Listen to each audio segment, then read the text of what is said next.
Day, the vote came in the general election. And even though he was disappointed that he came close, but not at 50, and he'd have to run again, he said, I'm raring to go, and we're going to win the runoff. And of course, he did by not 0.5% or 1%, but by close to 3%. And it was because he did an amazing thing. He was just a person who had great faith, he had great strength, he had great conviction, he had great caring. He's a unique man who has a great future. And I was brought to tears last night watching him tell his story in his concluding line in the sentence where he talked about his mom. And he said she grew up in the 50s picking someone else's cotton and somebody else's tobacco.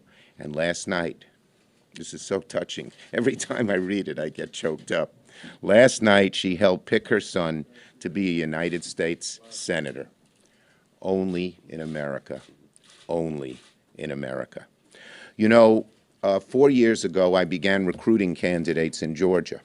And my first choice was obviously my friend, Stacey Abrams. She said, I don't want to run for Senate, but there's someone as good as me, if not better, Raphael Warnock.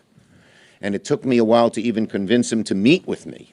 He was very busy with the job he had at the Ebenezer Baptist Church as pastor of one of the leading pulpits in America. The minute I met him, I finally met him, I said, this guy is special. If there's anyone who can win in Georgia, which was then regarded as a red state, it is this guy. And it took a few more months of persuasion. I had everyone in the Sun call him. Al Sharpton was on TV today mentioning that. And thank God he ran.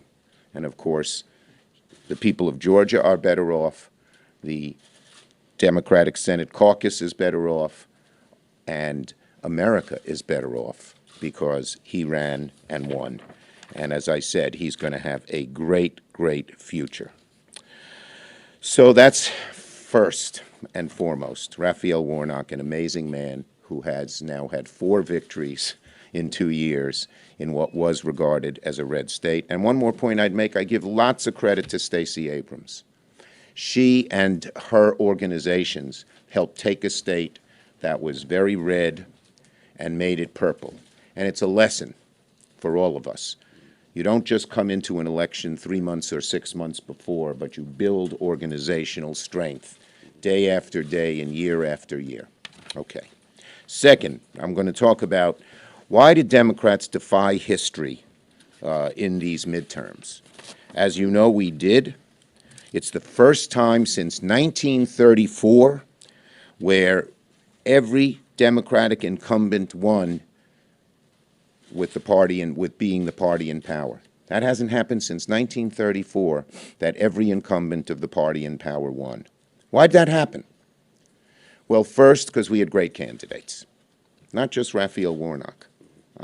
Gary and I probably talked to every one of the candidates. I probably did every single day. And their strength and their vitality was just incredible. And they're just indomitable. Every time there was a setback, none of them said, oh, God, it's terrible. They just moved forward. But there are 2 other points that I would make here, why we won. Why did things change?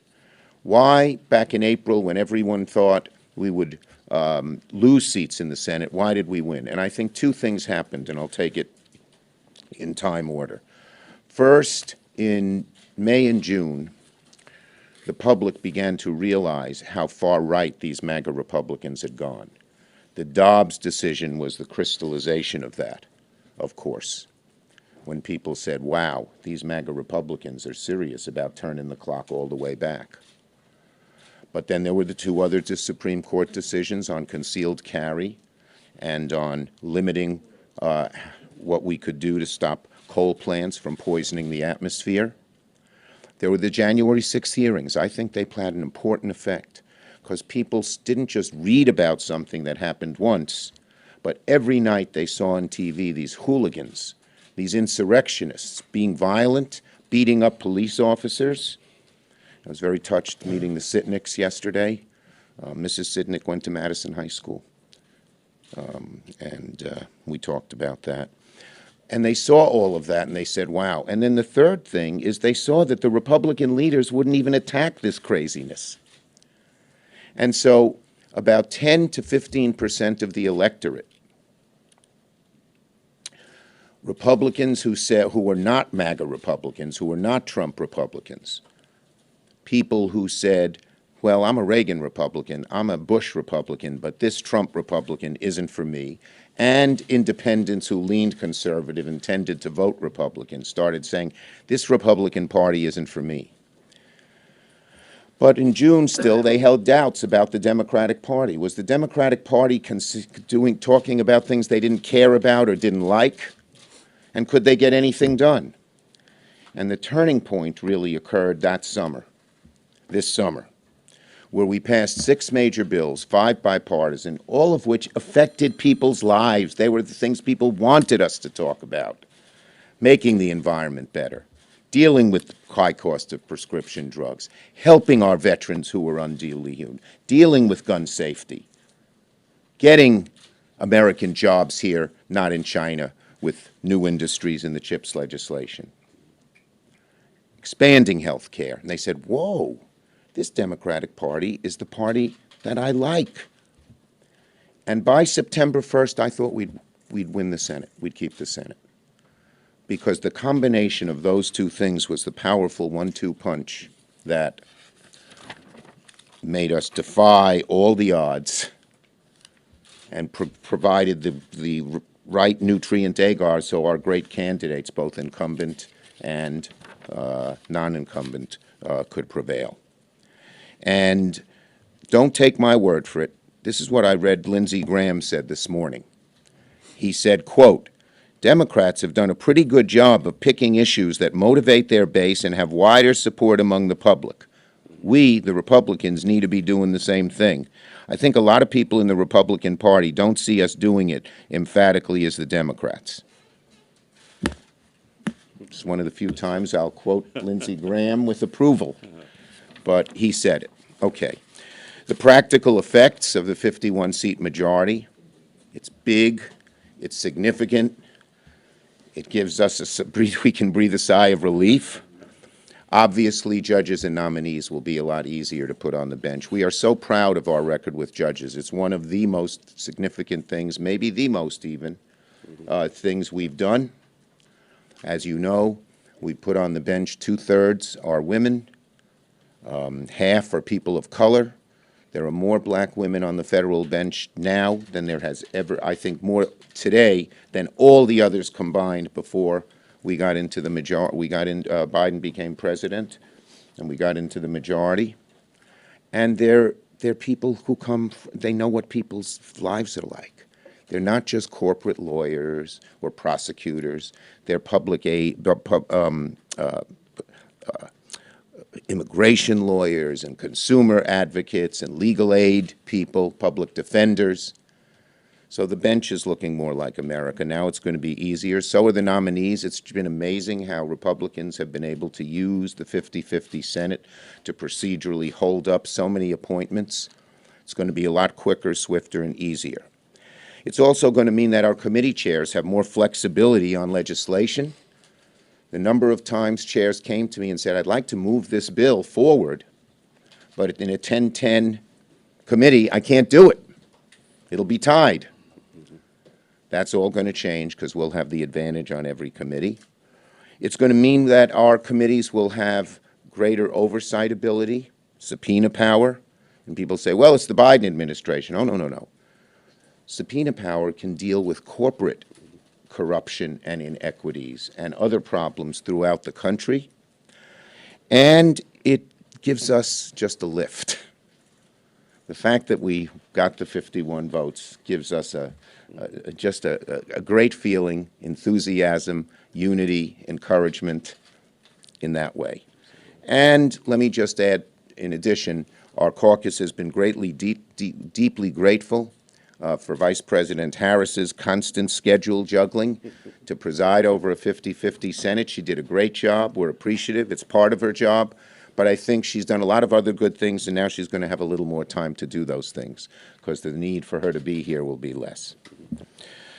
Next, one of the things I hope to do as leader is, even in this new electoral climate, is reach out to Republicans.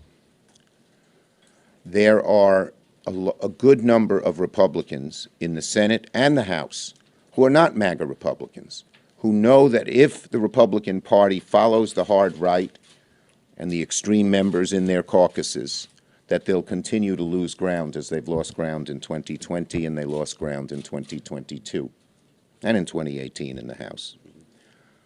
And it is my intention to reach out to them and say how can we work in a bipartisan way. And you say, oh, that'll never happen. Well, look at what happened this summer with 50-50. Of the 6 major bills we passed, 5 were bipartisan.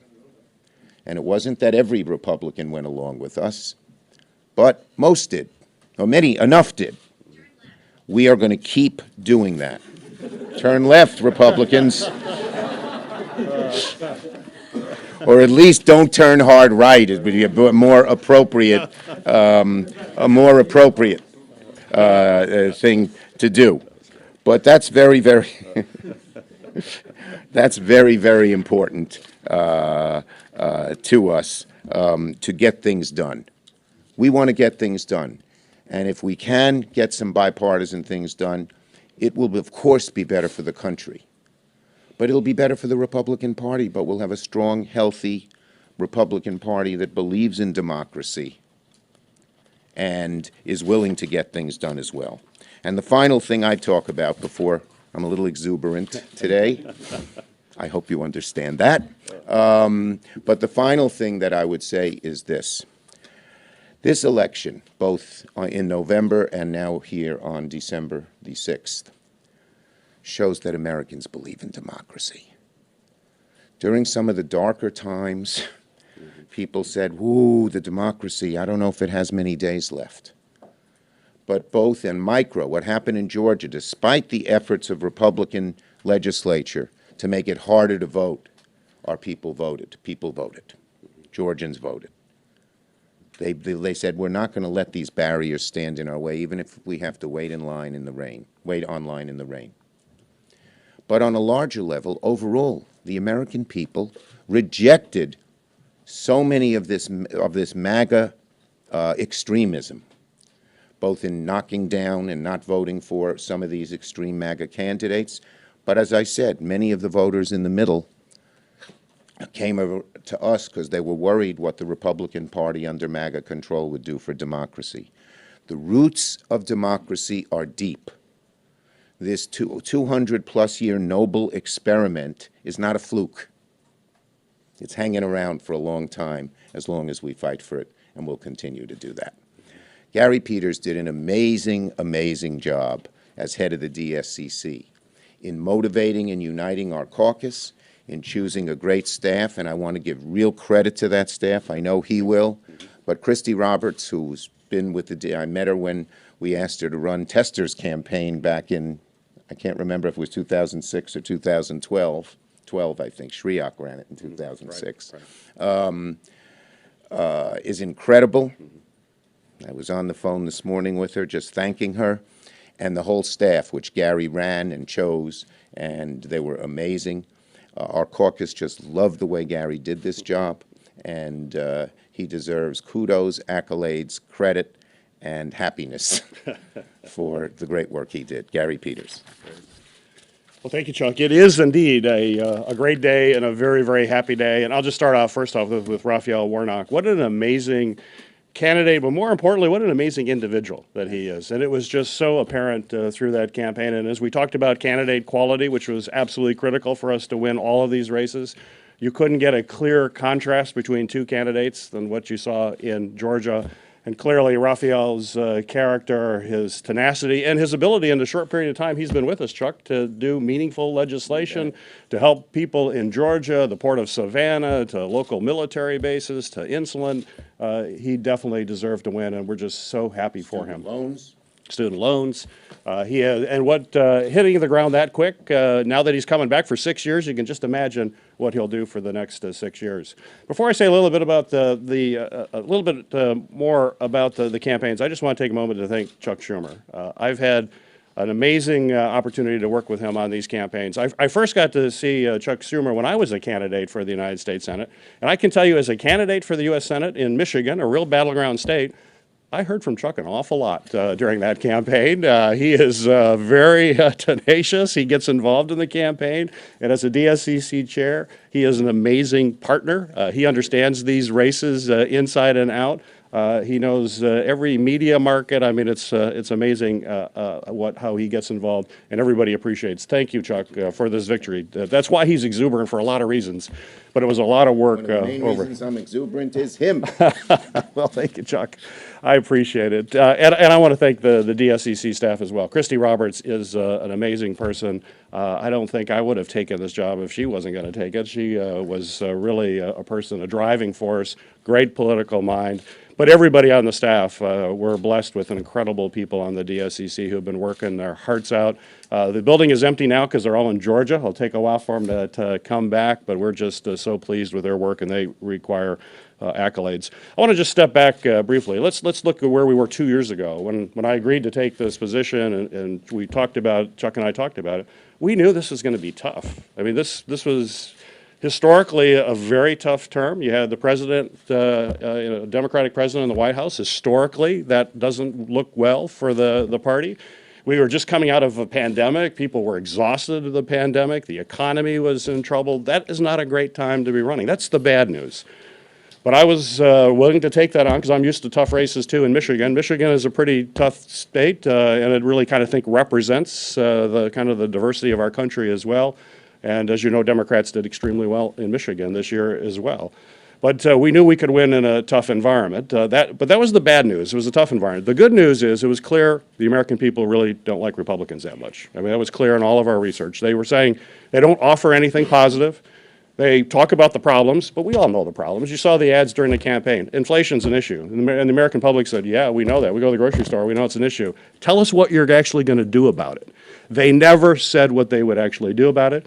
Whereas we did, as Chuck mentioned, the Inflation Reduction Act to reduce cost. We had issues to run on. Our candidates had issues to run on. Raphael had a great record in Georgia, but all of our candidates across the country could run on that record. And then the contrast between them and their opponents was extreme. And one of the most powerful issues for us was the choice issue.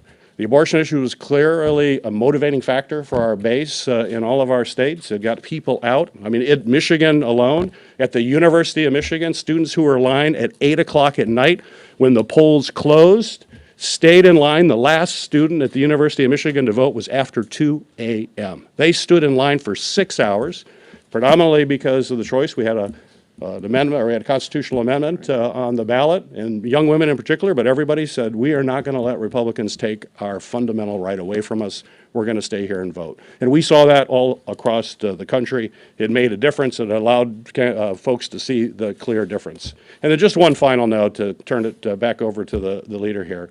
It was also about tactics. We knew that we had to have very robust ground campaign, and we certainly saw that in Georgia. This victory that we just had is a result of just an amazing group of volunteers who all came together, volunteered time to get on phones, to knock on doors. It was an army there, as it was in all of our states. We made a tactical decision at the DSCC 2 years ago that we were going to invest more money in the ground campaign than we were in TV and all of the other kinds of things, because we knew that these races are all going to be close. They're in battleground states. By definition, they're going to be close. But if you're on the 5-yard line, you got to punch across the goal line, and that's where you need a field operation, and that's what we did at the DSCC. We spent more money on that than we ever have in history. It was a right decision, tactical decision as we move forward. And today, we have an amazing opportunity to celebrate for all the reasons Chuck mentioned. So we look forward to going to work. I do share Chuck's passion to work in a bipartisan way. I'm a chair of one of those committees, of Homeland Security. I'm very happy to get another member of the Democratic member and Homeland Security. We're also the Chief Oversight Committee. We'll look forward to having oversight of corporate America as well as we move forward with an ambitious, aggressive agenda, But we want to do this together, and we look forward to working together with our colleagues across the aisle as well. Thank you. We'll have questions on this subject. How do you plan to work with your Republican counterparts in the House, given the fact that Kevin McCarthy, if he is to be Speaker, is going to have to work really hard? I think a good number of the non-MAGA Republicans, including some who won in New York, I know a few of them pretty well, and worked with them when they were in other offices, realize that if they follow a MAGA direction, they're going to lose. And so I think there's going to be a real imperative for them to work with us. We'll have to reach out. We're not going to get everything we want. They won't get everything they want. But I think it will work it's in everybody's interest. That is, the Democrats, all of us, and the significant number of non-MAGA Republicans in both the House and Senate to work together. And I am going to pursue that, with the same kind of energy that we pursued winning this election. Yes? Aside from all those issues and factors you laid out, Democrats did better than expected without President Biden on the ballot this time. How do you think you'll do in the Senate and maybe even flipping the House with President Biden on the ballot potentially Well, in 24? traditionally, Democrats do better in a presidential year than a non-presidential year. One of the reasons everyone counted us out 6 months ago was because it was a non-presidential year and we were the party in power. And the tradition is that you lose seats in that situation. Of course, we didn't. We gained. So I think, President Biden being on the ticket, if he runs, and if he runs, I'll support him, it would be very, very helpful. Yes? You were very strategic and thoughtful and intense about how you use reconciliation as a tool when the 50-50 Senate. Now with 51, can you talk about how you see reconciliation? Of course, there's a different House, but and what it might mean for issues like the child tax credit. Okay. Well, let me say a couple of things. First, I'm not going to speculate on what we're going to do in the next Congress. We'll have plenty of time to talk about that, and we're thinking a lot about it already. And just in general, the child tax credit is something many of us are passionate about, and we would very much like to get it done. It took half the kids in America out of poverty, close to half, not quite half. That's an amazing thing, and it's something that we should aspire to. And and it was supported by a large, a majority of Americans. So we'll keep pursuing it. Yes. Schumer, you said that subpoena power should be used with 50% with corporations. Do you have particular industries or companies that No, I'm not. Again, I'm not speculating about the next Congress. Yes. You did a great job protecting your incumbents this cycle. Looking ahead to 2024, are you confident that John Tester and Joe Manchin will run for re-election, and have you begun those conversations to persuade them to stay? Okay, these are, we have great senators. We have a large number who are up. You named two who are in Trump, Republican-leaning states. But look, they're great candidates, and we're going to do everything we can to help them. Yes.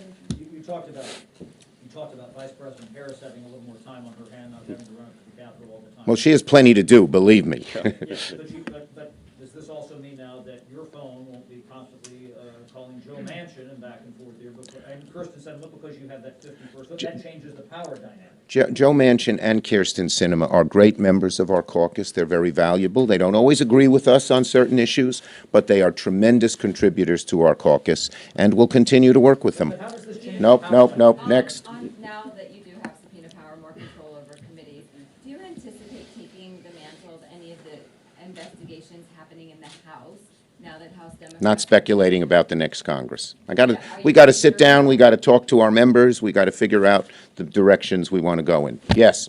You spoke about the speed and ease with which the new Senate will be able to confirm judicial nominees. Do you think, this is not about the new Congress, but about Biden, do you think Biden may be putting forward different, possibly more progressive nominees given more leeway? I think the nominees he's put forward have been very progressive and a far cry from some of these Trump nominees who are hard right and MAGA. They're an amazing counterbalance. And if we continue in the same direction that we've had the last 2 years, I think I'll be happy, the caucus will be happy, but most important, America will be happy. Yes. Do you see the investigations that you're going to be doing in the next Congress as a counterbalance to the investigations that you're expecting to get from the House? As I said, we have subpoena power. It gives us certain abilities. We will discuss as we get closer the various ways we may use them. Okay? Last one.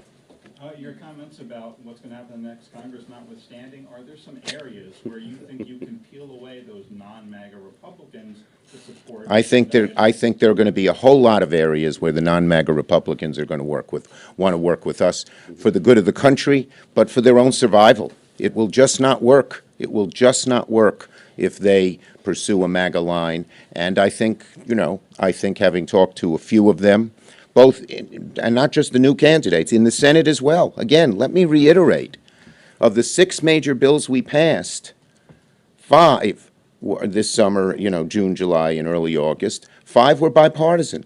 People are here to get things done, not just to make a speech and be negative. And as Gary aptly put it, in a lot of their campaigns, since they didn't have solutions, they lost. But I think a large, significant number of Republican senators and Republican House members have some solutions. They may not always agree with our solutions, but they're not here just to make a speech. They're here to get them enacted. Okay, nope, not going to talk. Thank you, everybody. Thanks, everybody. Thanks, guys.